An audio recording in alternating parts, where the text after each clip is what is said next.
Greg, Maya, and Betty are not experts, nor do they claim to be.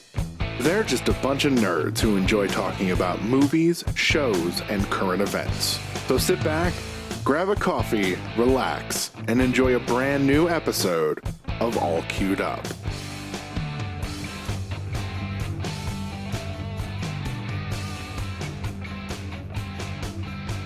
Hello, everybody, and welcome to another episode of All Queued Up, the review podcast tied to streaming services like Netflix, Amazon Prime, HBO Max, Disney Plus, etc., etc., etc. I'm your fully vaxxed host, Greg Dietz, and with me always is Maya Don Fisher and Benny Badger. How you two been? Well, I'd like to say I think we're both also fully vaxxed. So, yes. I just got my shot yesterday, so like my arms. Okay. You got your pokey. Well, I've had a hell of a week with cooking. I am all scarred up. When I die, the Valkyries are going to mistake me for a shield maiden from all the scars I have. It's like, no, man, this was a tilapia incident, 2021. But, other than that, it's been a week. How about you, Maya? Miss Pretty Maya? Thank you. My week's been pretty low-key, pretty mellow. We're also fully vaxxed, but we were as of a couple weeks ago. Just been playing a lot of Red Dead and relaxing, waiting on packages to arrive impatiently. Of course, we got some things arriving today, so that I'm looking forward to that. Got a lot of reading that I'm going to have to do because of our venture that we're starting into, and I don't know if you wanted to save that until later. We'll talk about that later. Yeah, we'll talk about that. But yeah, I'm great. What you got coming today? Actually, I have 4 figures from the Mandalorian show, the Star Wars Black Series, 6-inch figures. I've got a Grief Karga figure coming, Quill, the Ugnaught. I love Quill. Yeah, Moff Gideon and Bo-Katan. They will be here any minute, actually. So, I have nail stickers coming today. And then I have a 5th edition D&D handbook that'll be today.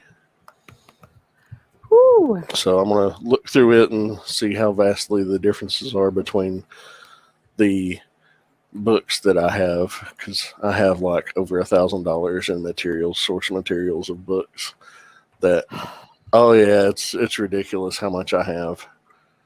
I wish I hadn't sold mine. Oh, I never sold mine. Because I've always been wanting to get people together to play. But yeah, we can talk about that later. But Greg, how you doing? I'm good. Getting the second shot, I'm really excited to fucking finally be vaxxed and doing my part. After Friday, I got really, really, really invested in like what happens next in Invincible, which is what we're going to be talking about today, the finale of Invincible. So literally the past week, I've been just reading Invincible. So that's literally, like, it's been work, that or sleep. I swear to God, like any free time I have has been devoted to that comic because it's that fucking good.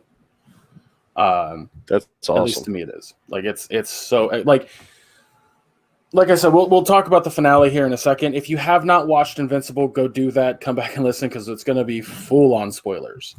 But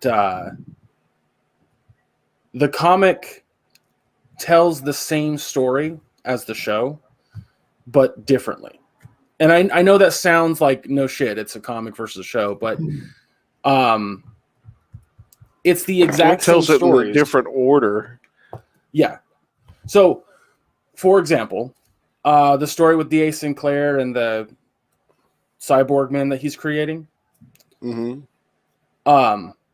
That storyline with the school, all of it happens after what happens in episode 8 in the comic. Okay. The stuff with Titan, the guy who can put concrete over his skin, after Nolan. after episode 8. Okay. So Yeah. and after reading the comic, I can tell you right now that a lot of the events that happen in this season, it doesn't matter if they happen before or after. It really doesn't, because it sets up things in the future. How season 2 and 3 will go, I'm not 100% sure. I can kind of see it, but if the way that season 1 went, it won't be told the same, but it'll have, like, it won't be told in the same order, if that makes sense. Mm-hmm. So, but why don't we dive into episode 8, shall we? Just go right in. Episode 8 starts with Nolan and Mark having their conversation, and Nolan reveals everything, all the truth, 100% the truth.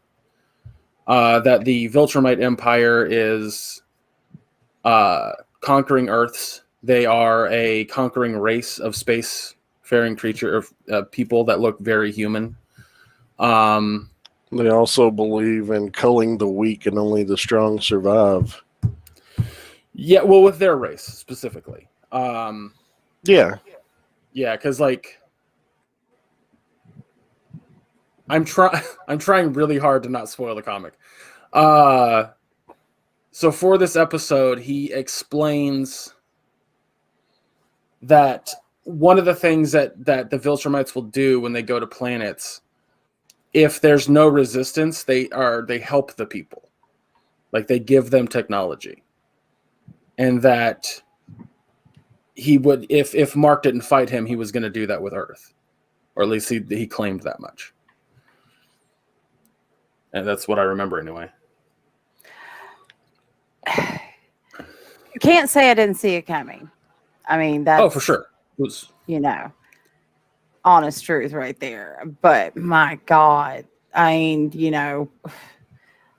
I miss at some point where did they ever mention that their race lives for thousands of years? Yeah, they didn't mention it until this episode. I don't. Okay, think. I wondered. Right. I was like, I don't remember nobody saying that. They lived that fucking long. Because yes, that does absolutely change your perspective on beings that live for a blip of your time. I mean, think about how we treat ants. He's basically treating us like ants. It wasn't good for Mark or Debbie to hear that she's nothing more than a pet to me. That was massively fucked up. I don't know if it's more or less fucked up than holding Mark in front of a subway train, but here we are. Yeah, I mean, I'll just start again. Gruesomeness in this episode. Absolutely. Fucking dark shit. Like, I can promise you this without spoiling it. This is why I want people to read the comic. And why I want people to continue watching the show. Because the show needs to last at least 7 seasons. If you thought that was brutal, nothing. Oh, the comic's far more brutal. It gets more brutal. Like, that fight between Nolan and Mark in the comic was just about as brutal as the show. Things get worse. That's what I'm getting at. Things get worse down the line. There are... I can't say that. That's a spoiler. Fuck. Yeah, dude. I'm excited for you guys to read it. I'm excited for this show to continue. One of my favorite characters throughout the comic is Alan the Alien. And the fact that he's voiced by Seth Rogen. Oh, it makes me so happy. Yeah. When he came back, we were both excited to see him. So, yeah. Oh man, I'm. What's up? I was going to say I really enjoyed this episode because again I like when Kirkman strays away from typical comic tropes when it comes to superheroes, and a lot of people, if they've ever seen big superhero films, they're going to expect Mark to come out the victor in this. And he absolutely didn't. He was left, beaten and bloodied and basically just a step away from death, except that he's discovered he can't really die, apparently, where he could, but, at the last minute, Nolan just leaves. He got his ass whipped, and he got his ass whipped pretty handily. Yeah, I mean, and based on what Nolan said and shit, I was not surprised because, and again, the way this show has gone up until this point, it was awesome to watch. The scenes were very excellently done. But it wasn't a surprise. I am enjoying the whole new. And I guess it's not new because the comic's already been out for how long now? A long but 19 years, 18, 19 years. This specific scene happened about a year after the comics premiere. So back in 2004. Okay. I think the first Invincible comic was published in 2003. His first appearance was in 2002, but his own comic title was 2003. That's right. But Yeah, because he appeared in Savage Dragon. It's nice to see that, cinema, media, that we're finally taking a more deeper, introspective, darker look into what it means to be a superhero. And that's what's so interesting about that is that wasn't basically allowed for a long time. And I'm so happy that we get to live in an age where I can still enjoy my cookie cutter superheroes in Marvel and DC, but now we also get to experience writers who worked for Marvel and DC now take their characters and tell a completely different story. This is why The Boys is so popular and why Invincible was so popular. It's such an interesting, different take, and I completely agree with you, Betty. It is, in a sense, refreshing. Mm-hmm. Yes, very much so. Yeah, I'm really excited to see, like I said. So as I mentioned, I've been reading the comic. There's 25 tradebacks, and I'm on number 13 or 14. So you're about halfway through. 15. I'm on 15. Nice. Sorry, I just started 15 today. So I finished 14 while you were getting ready, Maya. So as I was mentioning earlier, the way that the story flows in the comic is a bit different. The stuff with D.A. Sinclair is told in very small parts throughout a lot of stuff that's going on. And a lot of stuff you see throughout this season happens after Nolan reveals who he is. One of the biggest changes that I noticed was that Mark doesn't meet Cecil until after Nolan beats the shit out of him. He wakes up in the hospital room and talks to Cecil for the first time. But pretty much everything else is the same. Just another different order. Yeah, another big reference or big difference is that Mark's best friend William is not gay in the comic. He's 100% straight. As a matter of fact, he dates Adam Eve at one point. Okay. And then another difference is Amber is a blonde white girl in the comic, and a little bit less intelligent than the one in the show. So it's interesting. Changes to supporting characters. Do have representation in there? Plot wise, almost nothing's changed. Yeah. Yeah, it doesn't have to really. No, it does. I honestly, as I was reading, I just kind of skimmed over the Titan stuff because it was the exact same dialogue. So now here's something I wonder, because the Viltrum, they they send people to other planets to, you know. What you're about to ask, I can tell you right now, the comic does address, and that is spoilers. I can't say anything. I'm just wondering if there's one, there's more. Is what I'm saying. So and I've got my suspicions of who might actually be one, but I can't say anything because I might be right and that might spoil it. So I'm not gonna say anything. But I mean, I yeah. just won't answer, but you can speculate all you Well, want. I think will not Cecil is answer. also a Viltrum. I don't know why, but I think that Cecil is one of them as well. So I think he's a lot older. Maybe he's been there for a hot minute.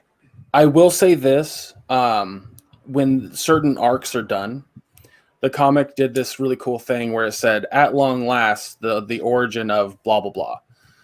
So you learn the origin of a lot of characters, Blah, blah, including blah. Cecil. Of blah blah Blah blah. blah blah blah blah blah blah blah. So I don't know if the show will do that. I imagine they can. But yeah, you learn the origin of Adam Eve of what's his name, Rexplode. Who else does a show? Oh, Duplicate. Duplicate. Yeah, there's a small thing about her I just almost spoiled by saying the wrong name, so ignore the first part I said. But yeah, like there's a lot of stuff that happens. There's actually a few things that happen in the comic that I could totally see them not using at all. Like they're absolutely fucking useless. I don't understand why he wrote that. Like it didn't change anything. So I don't know what was the point. But filler, I guess. I don't fucking know. I don't know. We'll have to wait and see. Has it been picked up for a season 2? 2 seasons. Season and 2 3. and 3. Oh, cool. Mm-hmm. So last Friday, I think it was announced. No, last Thursday, before season 1's finale debuted, it was announced they renewed it for seasons 2 and 3. And they actually uploaded the finale about 6 hours earlier than normal. So it was actually out Thursday night last week, which was awesome. Yeah, it's apparently Robert Kirkman was in an interview recently, and he was talking about what they want to do with season 2 and 3. I haven't listened to it, but I'm inclined.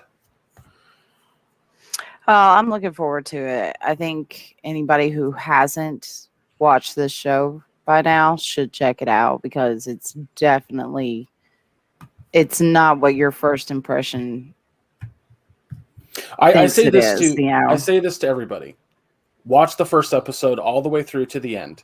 If you are not inclined to continue watching the show after episode 1, then the show's not for you. Yeah, it's not for you. But, at least give it a shot because it's definitely not, it's not your Saturday night. I'm glad that it's animated, though. I was kind of told my mom this. I was like, I'm really happy the show's animated because you can do more with animation. You can do a lot more with animation, make it more impactful to a certain extent. And episode 8 was a huge, obviousness to that. I don't think you could do that without massive amounts of CGI in a live action. Oh, yeah. Yeah. I say that's just about the same to Jeff. There's just so much more they can do with, especially like blood splatter and all, the freaking tower apartment building falling down. I mean, imagine trying to do that with CGI and make it look good in live action. It's going to be hard, and there's a good chance you're going to fail. And with animation, you can't go wrong. It's going to increase post-production time. It's going to be way more expensive. It's going to take a much bigger crew to work on. So, yeah. The animated. Gotta hope somebody doesn't leave a Starbucks cup in the scene, Yeah, paying. I don't want to say voice actors are less than live action actors, but having voice actors not have to put on makeup and not have to do all this extra shit, and they just get to voice. And in today's day and age, a lot of people can just have their own sound studio at their house, or they can go to a local one where they don't have to fly them out. So it is cost effective. Even if you have to pay an actor millions of dollars, it's still less than what you have to do on a set. Especially during a pandemic. Safer, much safer. So if we could get more animated things is what I'm getting at. I'd love that. I appreciate that a lot. Well, I do know we have season 2 of Love, Death, and Robots coming soon. I'm so fucking excited for that. Betty, did you watch the first season of that? No, not yet. I have been meaning to for a hot minute, but I haven't gotten around to it. I know. Yeah, you should definitely take the time to watch that. I think it's like 15 short animated films. Is it 15? Anywhere from 13 to 15. I don't remember the exact number.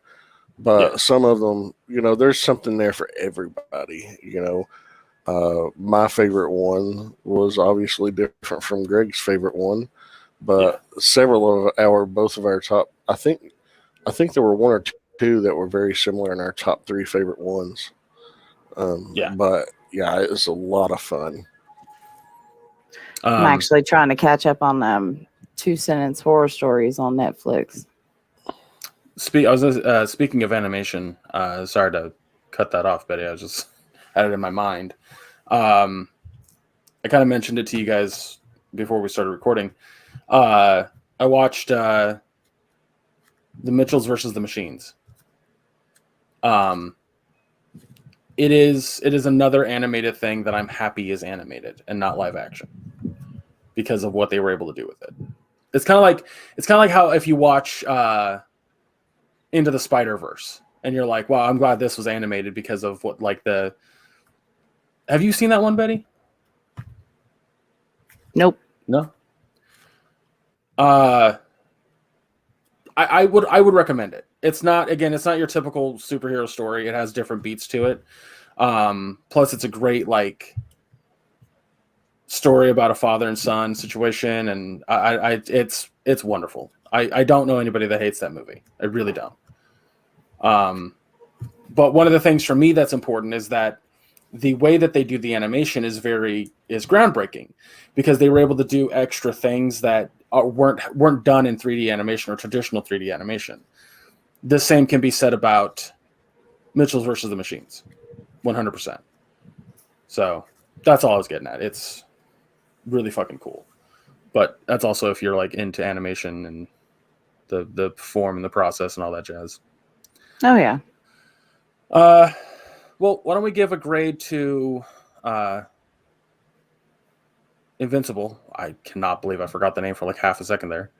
And then we'll move on to whatever we want to talk about. Betty, why don't you go ahead and go first? I give this episode an A+, and overall I have to give the whole series an A+. I mean, it definitely blew my mind with every episode. It wasn't what I expected, and I'm glad that it wasn't what I expected. And I'm happy with the way it ended, with the way they rounded out the season, and I'm looking forward to next season. I'm not sure if I actually want to read the comic right now. I think I want to wait and see what they do with the series and let it play itself out, and then go back and read the comic, because otherwise I get pissy and confused or, upset when things have changed. And that's a personal flaw of mine. So, but yeah, overall, everything. I get that. What about you, Maya? What would you? Oh, the show's phenomenal. Absolutely an A+, for this episode and for the season overall. The only not A+ episode I would think, looking back, is the one where he had to fight the cyborg in the sewer, episode 6. Yeah, that one wasn't as good as the others, but yeah, episode 5. other than that, it seems like every week it just kept getting better and better and better and better and better. The pacing is wonderful. The animation is wonderful. I love how it's so spot on, like the art style in the comic. It's not your traditional superhero story. Super hoary. Super hoary. It's not your traditional superhero story. There are things that go against what you're used to, and that's what makes it fresh and great, and it's just a lot of fun. I love Kirkman's comics. I've read some of Invincible, but not as much nearly as Greg has in the past week. I just read basically the first story arc, so I knew a little bit about what was coming. But I like that they've switched up and added things from later on and just put them out of order to build that anticipation for the end of this episode. So, yeah, it's a lot of fun.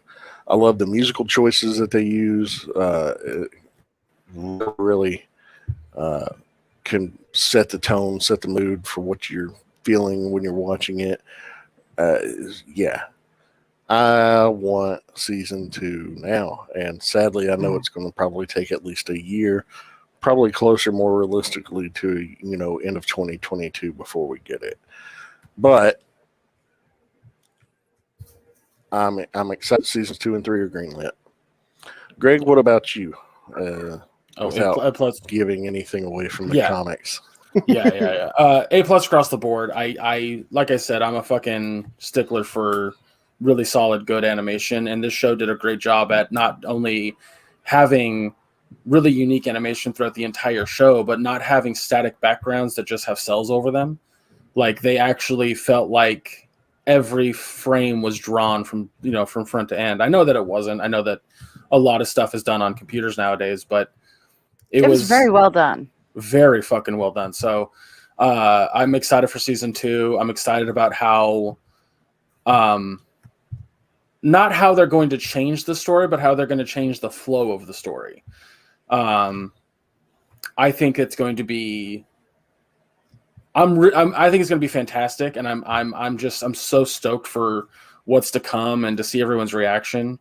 And again, I don't know what order they're going to tell things in, because it's different enough to where it feels like its own thing, but it's also the same. So I think that's where it's kind of interesting. But I'm also mad at myself for having never read the comic in the first place. I went to Comic-Con in 2008, 2009, still didn't fucking know about Invincible. So I fucking weird, but yeah. A+ show. Like, if you're not watching Invincible, what are you doing with your life? That's how I feel, honestly. Like, it's that good. But yeah. I went to my local comic shop Monday. I forgot to mention that at the top of this show. First time I've been there since March of last year.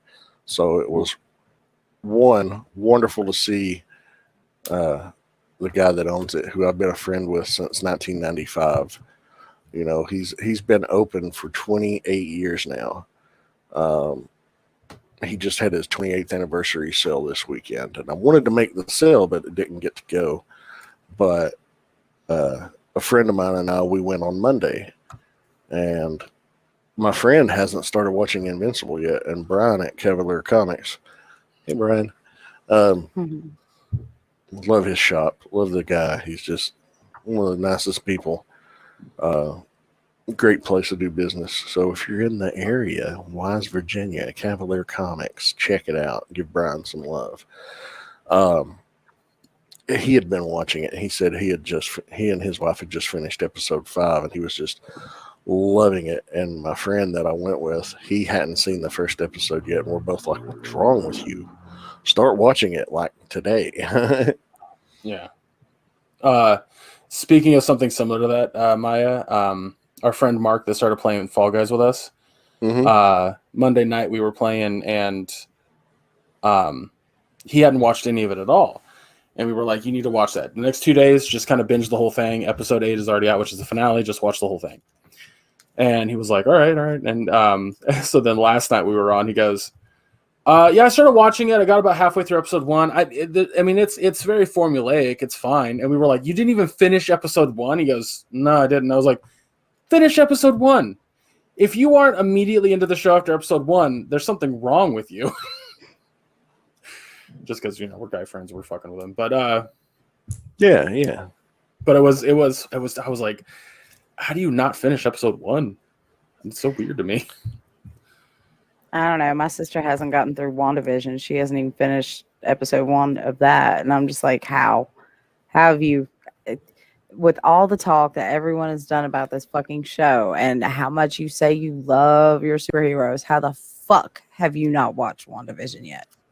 Seriously. I don't that's get weird. It. I think she's just bucking because, I'm like, you should totally watch this. She's not used to me recommending, superhero type movies and stuff to her. She's used to it being the other way around. My dad used to crack me up about watching superhero stuff because he grew up in the golden/silver age of comics where the comics code was a thing. Mm-hmm. And it was good guy beats bad guy, end of story. So when like the movie Civil War was coming out, so was Batman versus Superman and Deadpool, and he's just like, I hate all of this. This is really dumb. I don't understand why why good guys have to fight each other. I don't get it. And I'm like, because it's that's interesting. what happens. I was like, because it's more interesting. It's genuinely more interesting to have something unique instead of the same shit that we see time and time and time again. And like something that I would recommend for people, and I think it's on HBO Max. I'll have to double check. But one of my favorite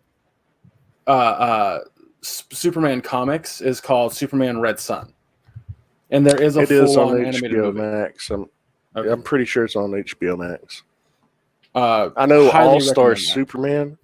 All-Star Superman was on there, and that to me is one of the best superhero stories, best Superman comic story ever. Yeah, All-Star Superman. Watch that if you haven't. It's very good. But like if you're tired of the same superhero stories and you kind of want to branch out, Invincible is a great way to do that. So is The Boys, but there are a lot of kind of side stories that have to do with superheroes that already exist, of characters that you already know from like maybe alternate realities or something like that are different enough to where it doesn't feel like the same shit. And I would say Superman, All-Star Superman is that, Red Sun is that, Death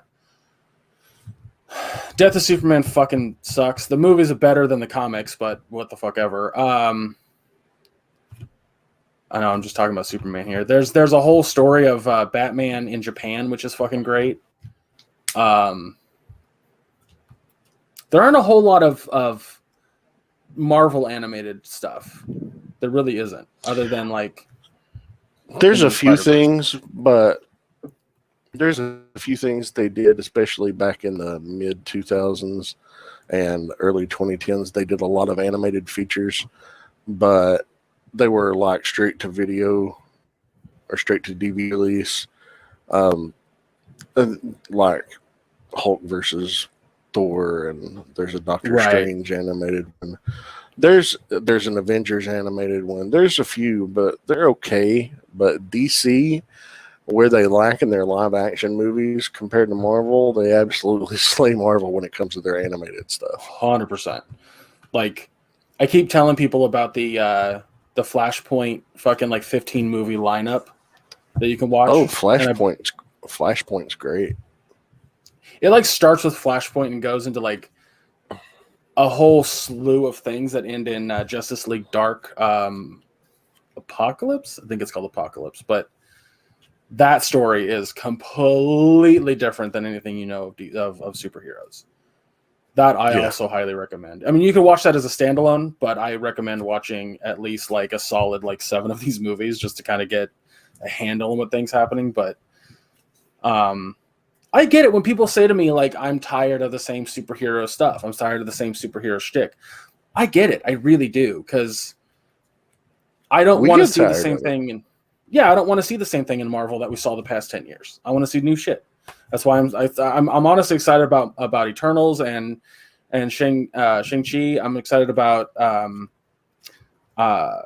like, I don't know that I'm that excited about fucking Black Widow, but I'm excited about Loki. Like, I'm just so happy that Marvel's kind of using its better stories that branched out from typical superhero fare to tell the new stories. So, but like when Betty said that, you know, she was reluctant on a lot of the superhero stuff because it was a boys' club, if you will.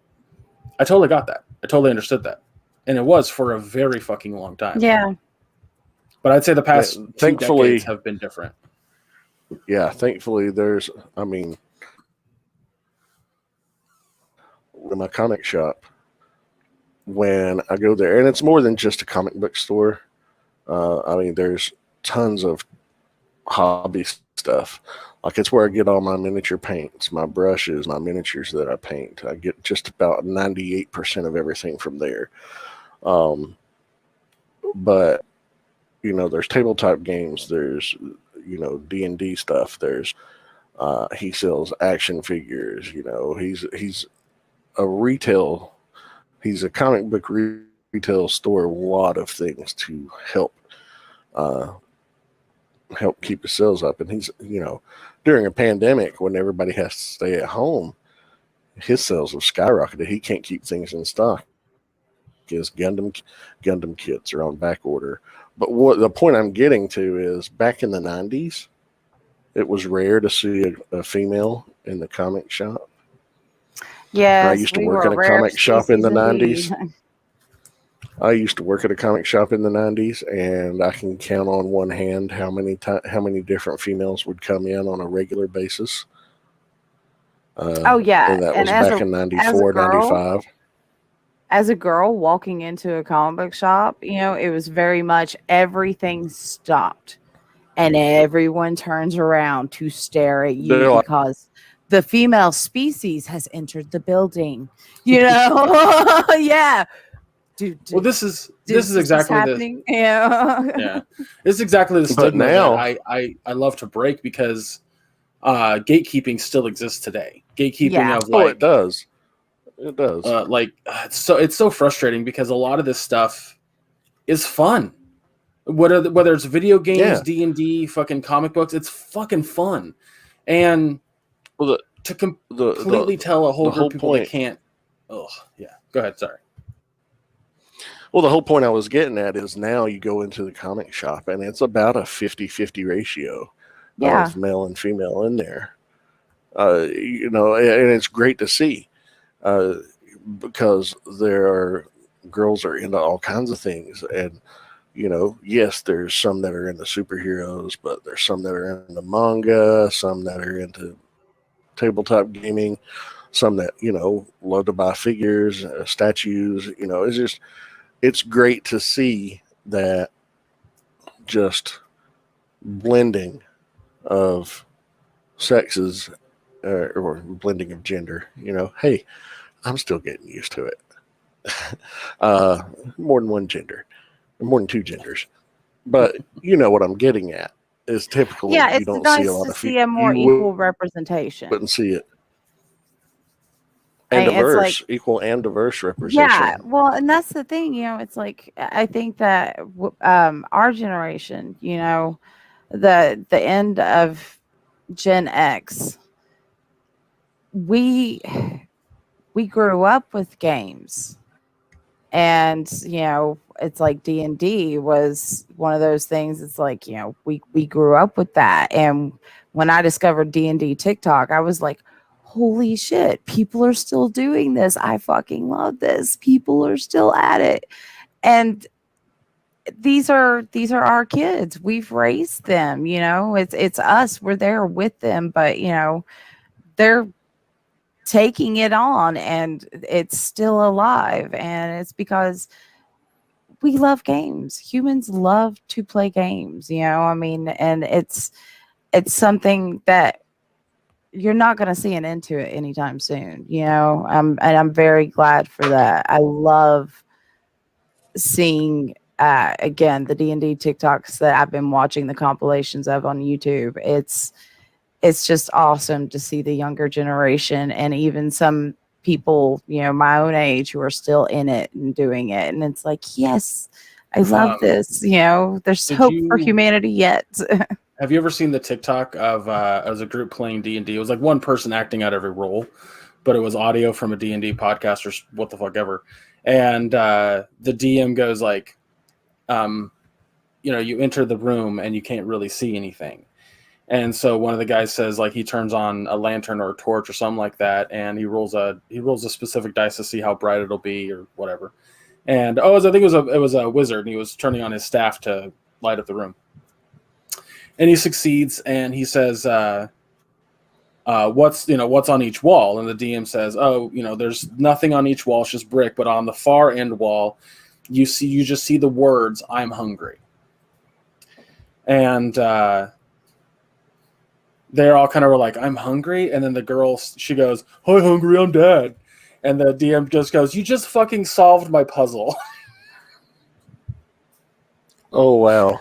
His puzzle was a dad joke. And they just start fucking laughing, and so I was like, that's really clever, because it as it is a dad joke and kind of silly. It also, like, I guess in the roundabout sort of way, like, it would, if you're thinking from a D&D perspective, that would have taken you a while to figure out. There would have been conversations and stuff, but he jokingly said that, and he was like, "You just solved my puzzle, a door opens." So, yeah. But yeah, D&D TikTok is fucking fantastic with a bunch of clips is. that are hilarious. It is. These people, they make me laugh, and because, I have memories of playing and how much fun it was, and I know what they're talking about. I love the fact that I don't know what's happened with bards, but they have evolved into being dragon fuckers. This is hilarious. Every fucking bard thing, they are seducing dragons left and right. I'm like, what is up, donkey? Yeah, I think someone explained why that became a thing, and it was like a guy had a story about his bard, like them fighting a dragon, and his bard tried seduce, and it was like a nat 20, and he was just like, "All right, you seduced the dragon. What do you want to do?" And he was like, "I want to fuck it." And the DM was like, "You can't fuck the dragon." He's like, "Why not? Why not?" So don't tell me I can't. it just kind of exploded from there, because a bunch of people are like, "I've had a bard do somewhat similar things." There's this movie on Amazon's Prime Video, and I can't think of it off the top of my head, the name of it, but it's about a group of D&D gamers. They're playing Dungeons and Dragons, and it's like it's coming to life the way they're playing. And the bard is, it's a horny bard, and he always dies, but he shows back up in every battle. And like, here he is again with a different costume. That's amazing. Trying to. I'll look up the name of it here in just a second. Have you ever seen Dan Harmon's? It's funny that we. Go ahead. Have you ever seen that? Go ahead. Go ahead. Go ahead. Have you ever seen Dan Harmon's D&D show that he had, where they animated like the session? It was on Verve. No. I think it's called. This is called The Movie, by the way. What's it? The movie is called The Gamers Rising. No. And it was made back in 2008. But it's free to watch on Amazon Prime. The Gamers Darkness Rising. Darkness Rising. Oh, I think I've seen that. So it looks like the only way you can watch. Sorry, go ahead. I'm Greg, you'll love it. What I'm saying is, it's cheesy as fuck. You would absolutely love it. Oh yeah. Because, you love that cheese factor. I do love that cheese factor. This was a constant fucking argument about the Mortal Kombat movie. like people who don't really enjoy kind of cheesiness and stupid silliness in their movies did not like Mortal Kombat. Because everyone's just like, well, the guy who plays Cole's a bad actor. And I'm like, yeah, and it's hilarious. Well, the like, there's really cheesy moments. I where, just like, hated that character. I just hated. I couldn't stand the Cole character. I thought he was a throwaway character. I'm like, you make him the main character when you have such a huge roster to pull from. You just completely create someone new. Why? Point of that, and he was boring. I thought. Kano was where it was at. Kano was the fucking movie for me. Kano was funny, but there are a lot of things. Kano was awesome. That are absolutely fucking hilarious. Like when somebody says to me that the scene with Kung Lao and his fatality and what he says that was awesome. His line is awesome. Fucking hilarious. How people don't find it funny is beyond me. The other thing that kills me is that, like, and we kind of had this conversation, but people who've watched Fast and the Furious and laugh at it and watch the cheesiness and then watch Mortal Kombat and they didn't laugh at the cheesiness, I was like, I am flabbergasted. Have they played the game? I mean, how could you have grown up playing that game and not understand the full-on fucking cheesiness of it? I don't know. I mean, how many times did you sit in front of a screen and scream, "Finish him," and just laugh with your friends? I mean, I did. The first several times. times. First games are really funny to me. Go ahead. That meme I shared the other day. It's like all you dudes out here complaining about the Mortal Kombat movie, yet you don't know how to her. Yeah. You don't know how to what? Yeah. I love that. Yep. Say that again. You cut out for me. I didn't hear the punchline to that. I'm complaining about the Mortal Kombat movie, yet all these dudes out here complaining about the Mortal Kombat movie, yet they don't know how to finish her. Oh, gotcha. Yeah, all I heard was all these dudes complaining about the Mortal Kombat movie. Don't. And then Betty was like, "Oh yeah, it's hilarious." I was like, "I don't know." Goddamn internet. That's what she said. There's a girl that I watch on TikTok because she talks about the Marvel movies and the Star Wars movies, that she loves them, but she doesn't ignore the problematic nature of a lot of them.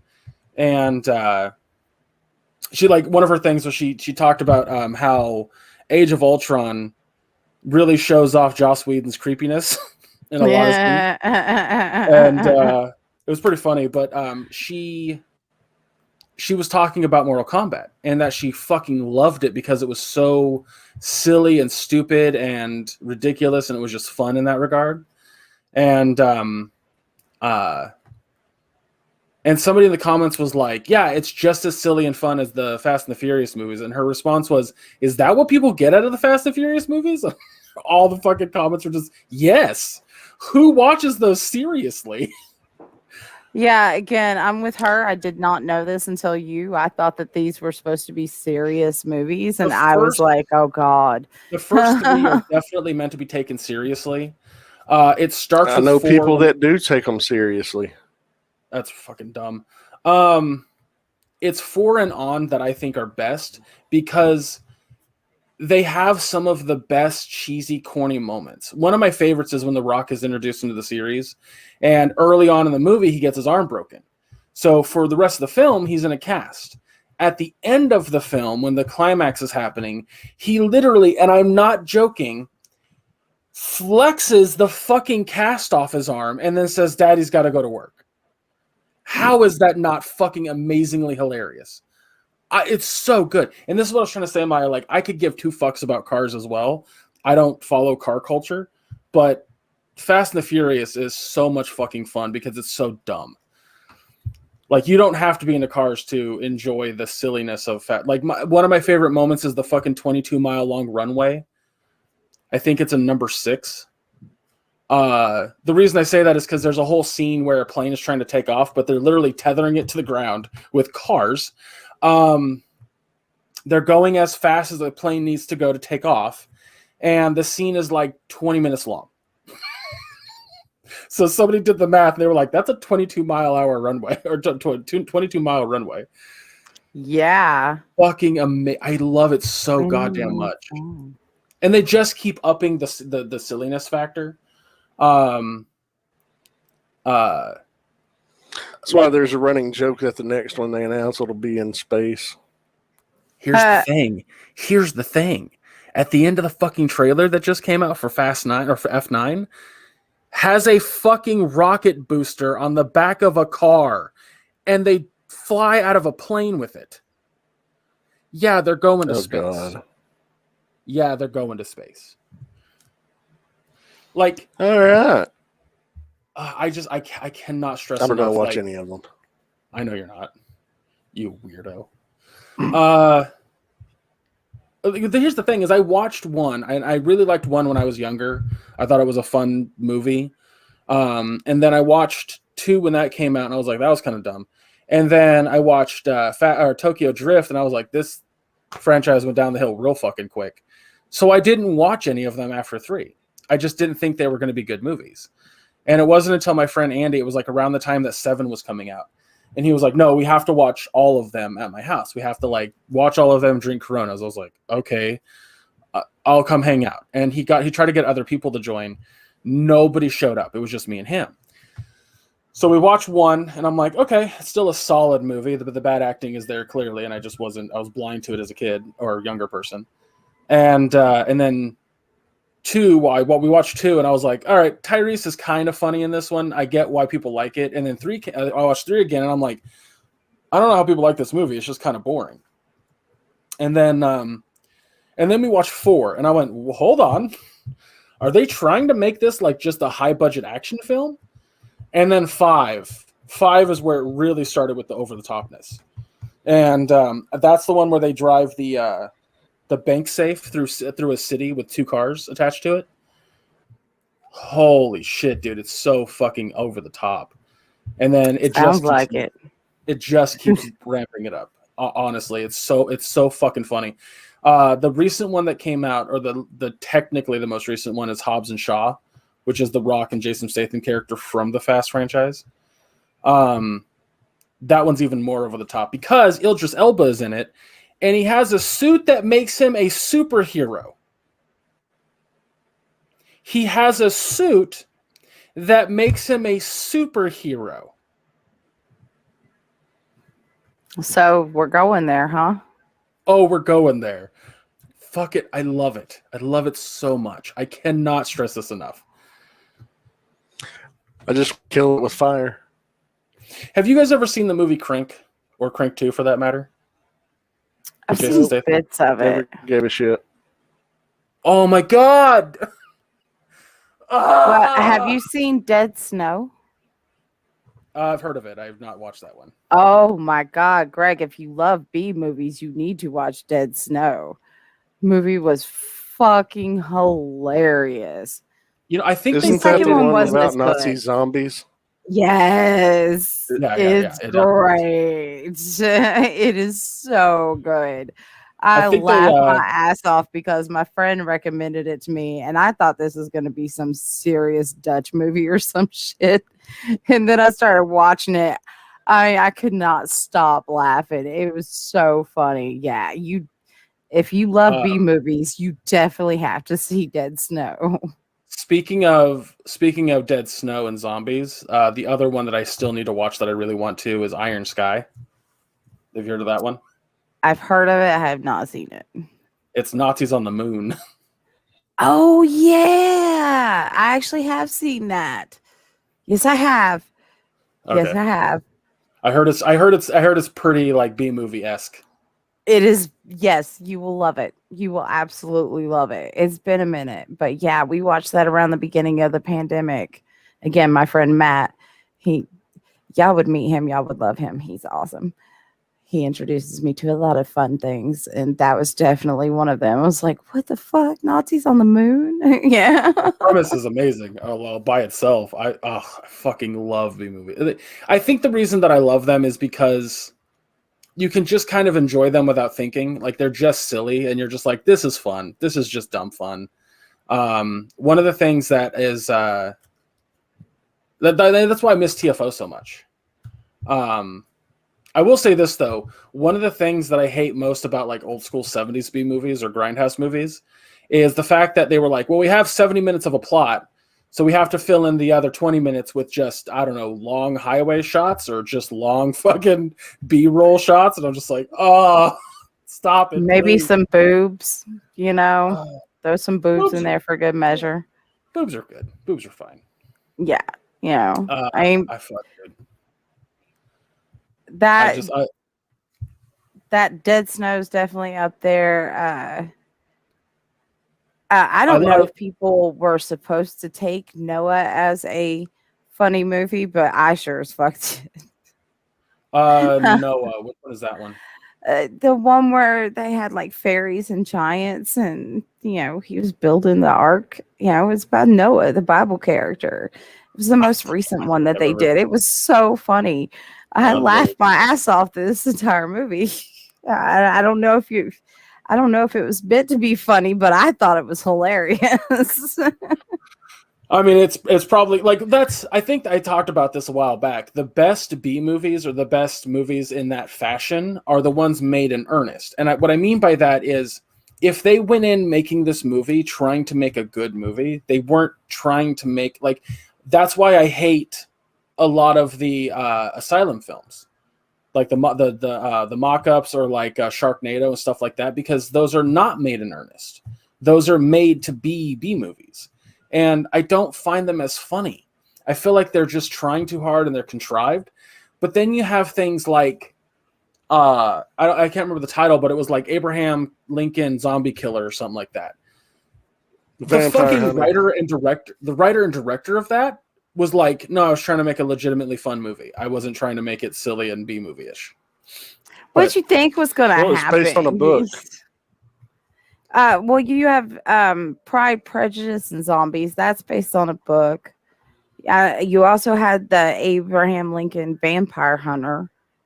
There were a couple of other ones that tried to branch out and that kind of thing, and it doesn't work for everything, There's certain things that it does work for. It works well, but it's not something you can just stick on any old, you can't just be like A Christmas Carol and zombies, it's not going to work.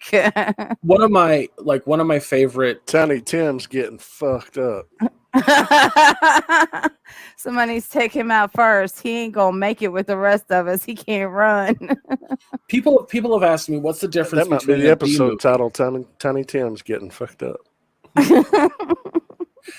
Somebody asked me, what's the difference between a B movie that's fun and just a bad movie? And I'm like, okay, let's take the movie Bright on Netflix. That could have been a great B movie, but they tried too hard to make it a good movie, and now it's just a bad movie. That's the difference. It was a bad movie, but I loved the world that they created, and I wanted to see it as a series with different leads than it would have been a better animated show for sure. I just thought the premise was brilliant. I just hated the execution. The difference, I think, between a good B movie and just a bad movie is, are you genuinely laughing during it? Or are you just sitting there going, oh my God, this is fucking stupid? Or are you laughing going, oh my God, this is fucking stupid? It's, because it's hilarious, not just because it's fucking stupid. But I think that definitely depends on the person to person, because from my experience, take someone like Michelle, a lot of great B movies she can't stand. It doesn't make her laugh. When she goes, let's say Fast and the Furious, which I don't really call B movie per se. It's more of I don't even know what to fucking classify it under, but she enjoys those movies because she doesn't take them seriously. Then I tell her hey, maybe don't take fucking which is one of my favorite fucking B movies is the Star Wars Holiday Christmas Special.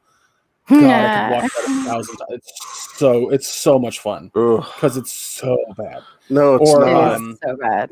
Oh, it's horrible. See, this is what I'm talking about. This is what I was meaning by that, Betty, is that I fucking love that thing because it's so bad. It's funny. Yeah, I know. I mean, but Maya doesn't like it. One of my fondest memories as a kid, honestly. Because I love Ewoks, man. Ewoks, It's my no, Ewoks favorite aren't in it. part of the whole Star Wars universe is the freaking Ewoks.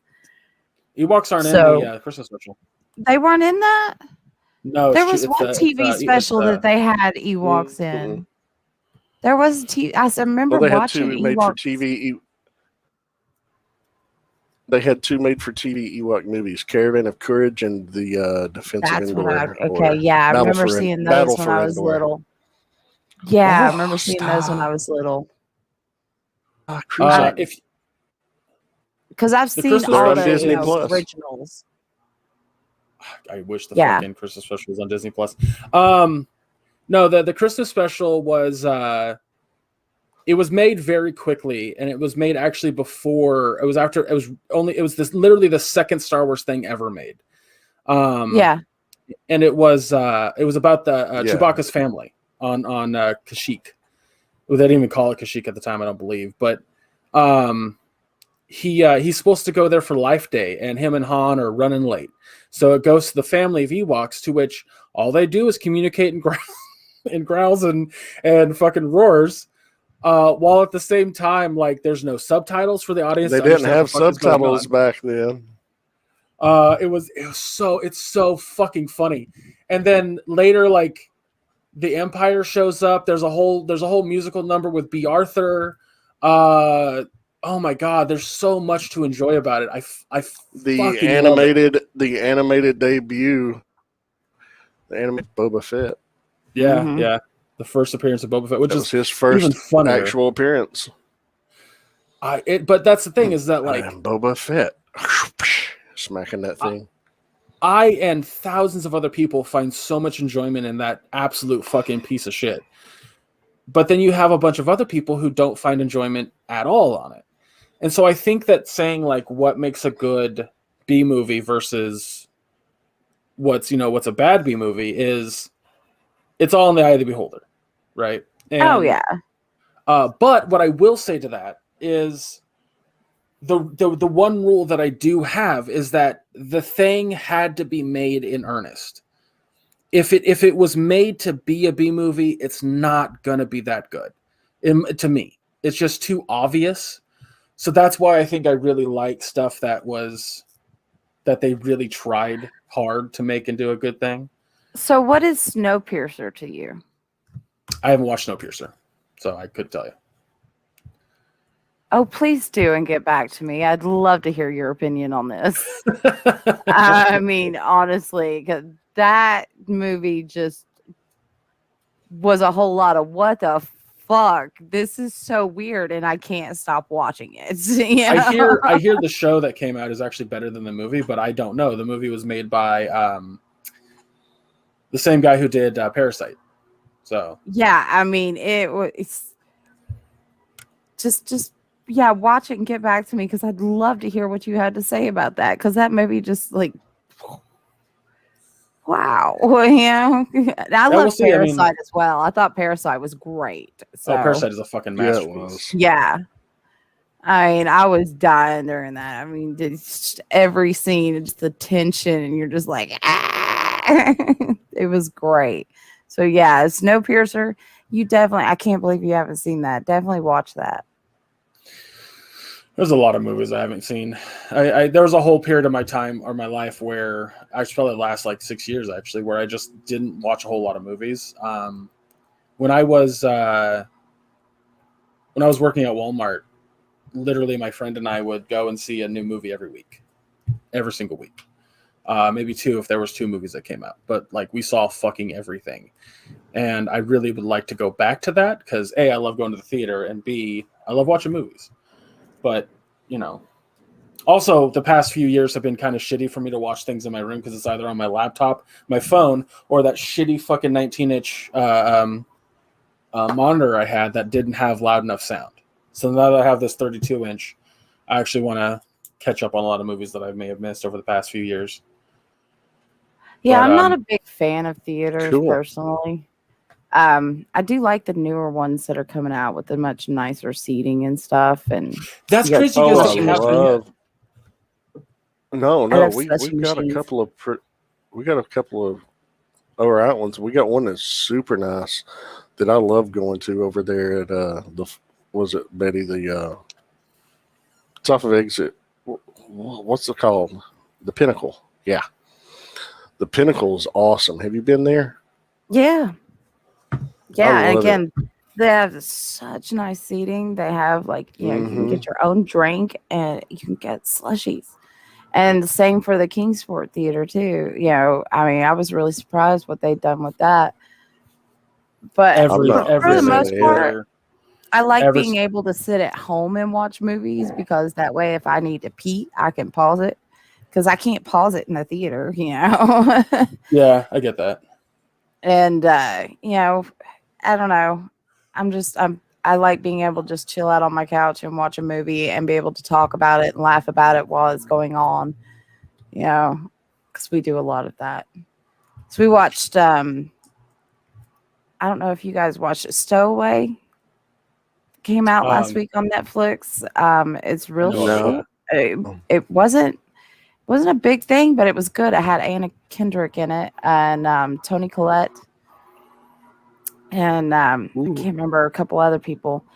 Yeah, it's the story about like a stowaway on a mission to Mars, and they only have enough supplies and oxygen for 4 people, but there's now 5 on the ship, so they have. No, there's 4 people on the ship, and they only have enough for 3, and then it gets to the point where they only have enough for 2, so something needs to happen. Yeah. Woo. Yeah, I heard about that. I think I heard about that through TikTok actually. There was really good. It wasn't that involved or detailed, but it was actually really, really good. And I was even very happy with the ending. I thought it was beautiful. I was like, oh, I like that. It's very ambiguous, but I liked it. So, There was another movie I learned through TikTok that I'm going to avoid like the plague, but it sounds like a fantastic film. And I'll explain why in a minute here. But the story is of it's called Father or The Father, and it's Anthony Hopkins plays the dad of this family, and throughout the movie, he's just living alone. He gets visited by random people that he doesn't recognize, but they always say that they're his son or his daughter or something to that effect. And the house keeps changing, items keep moving around, things are very confusing and don't make a lot of sense. And that's because you're looking at it from his perspective as he goes through Alzheimer's disease. Yeah, I knew you were going to say that. I can't like it sounds like that. Personally, I don't think I could handle that movie right now because dealing with Jeff's mom, it's like when I went over there yesterday, within 30 seconds time of asking me where Jeff was, she was asking again, well, where's Jeff? Is he okay? And I'm like, yeah, honey, he's fine. He's at work. I came and brought you your lunch and make sure you're going to take your pills and feed your animals and stuff, and she'll ask the same question as many times as she can, and you can't get mad. It can get frustrating, but you can't get mad. You just have to answer it. It's like having a toddler, but it's a grown person, and it's sad. It's sad. It's very sad. And I watched my grandma go through that, and we came over to her house one time I'll never forget this as long as I live, but we went there to do all of her yard work because she just couldn't do it on her own. Yeah. And every 30 minutes she'd walk outside and ask if we had lunch yet. Yeah. We went inside and she had made like fucking 12, 13 sandwiches or something like that. Yeah. It was like, and there were so many moments like that. It was just really bad. And I remember how awful it was for everybody. And I remember like how just it's bad. And recently there was a game that came out called oh my god, I'm drawing a blank on it, but the idea, it's a side-scrolling game, and your job is you're a ferryman or a ferry person. The character's ambiguous, intentionally, to where they have to find spirits that have like their physical body has died, and now their spiritual form is just kind of lost, and you have to help them finish things in there that they want to finish, so that way they can go to the afterlife.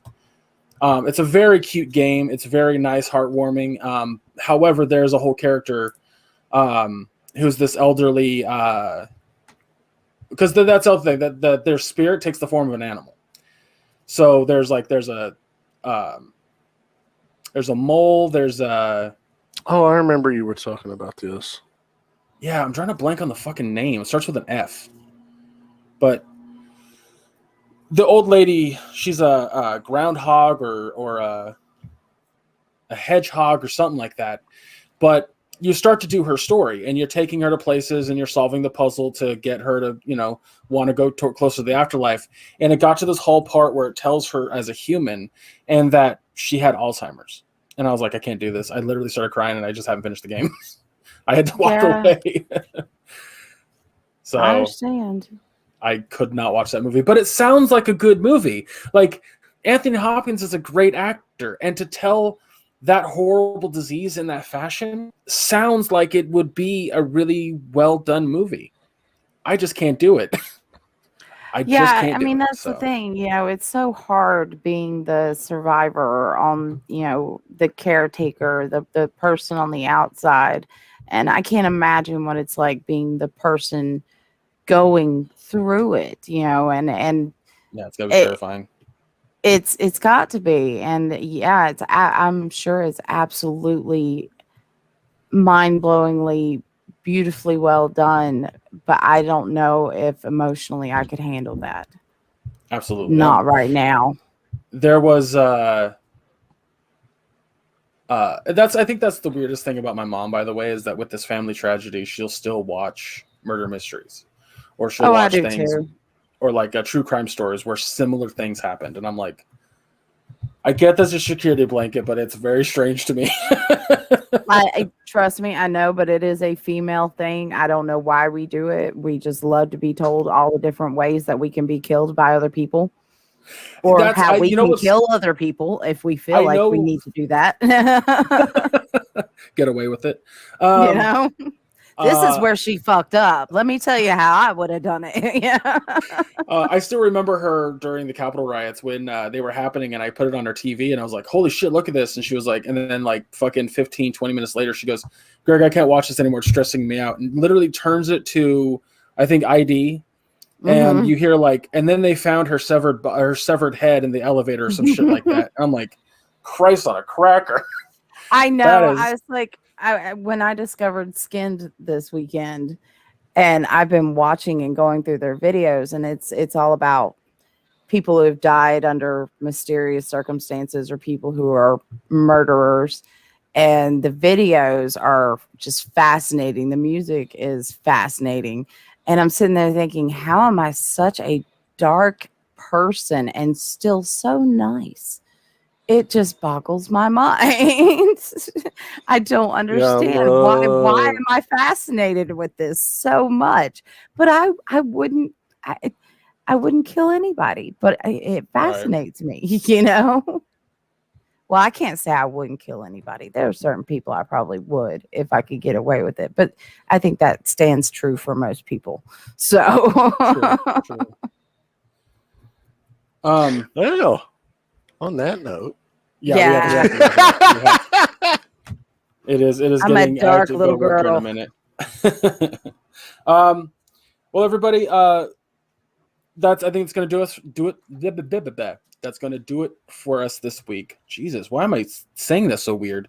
Hold on. How do I have that written? I think that's going to do it for us today. There we go. That's how I normally say it. Fucking Greg. Next week, we're just going to do an uninhibited. We're just going to have a discussion. I don't know about what. We'll figure that out. Maybe we'll talk about what the greatest empire in history was. Well, I don't know enough about that. That was a fun little conversation with my dad, though. But yeah, if you guys have a topic that you want us to talk about, or a question you want to ask us to get our opinion on it, make sure you follow us on the social medias, which are down below, and that's where you can contact us.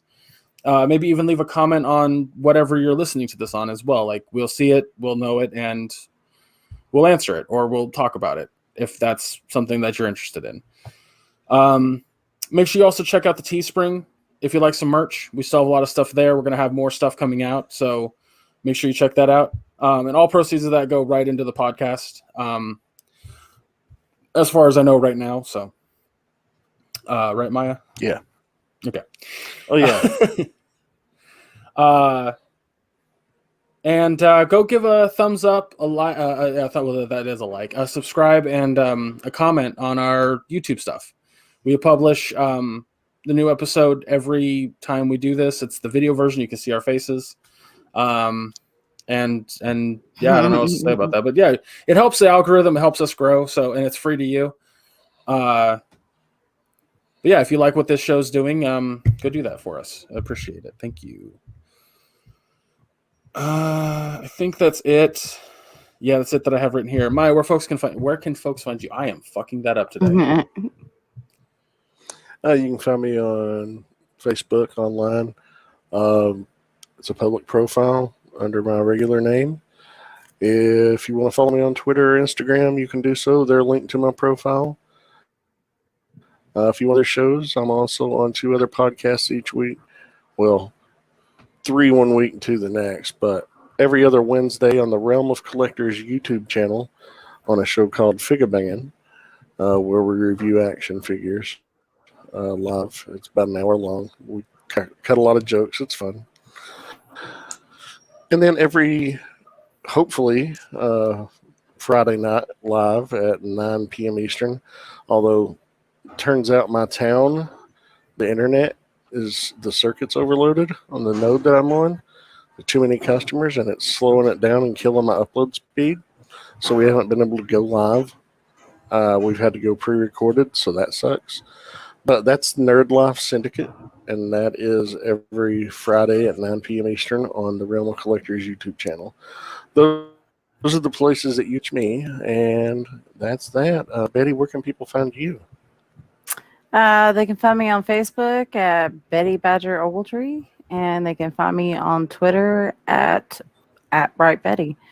And if you decide to friend me on Facebook, please send me a message and let me know who you are, because I get a lot of friends requests from a lot of people, and I don't tend to just straight up accept just anybody. So if you're watching the podcast, listening to the podcast, and you're like, hey, I want to friend her, by all means, just shoot me a message and let me know who you are, so I don't think you're a creepy stalker and put you on a block list or something. And what about you, Greg? You can find me on wow. Oh my God. You can find me on all socials under Chub Rock Geek. You can find me doing stuff with Anthony via Mission Start. We're going to be doing, again, our quarterly podcast. And he's been uploading a lot of stuff from the past that you can check out. A lot of it's fun. Maya was there back in that day. But yeah, that's about it.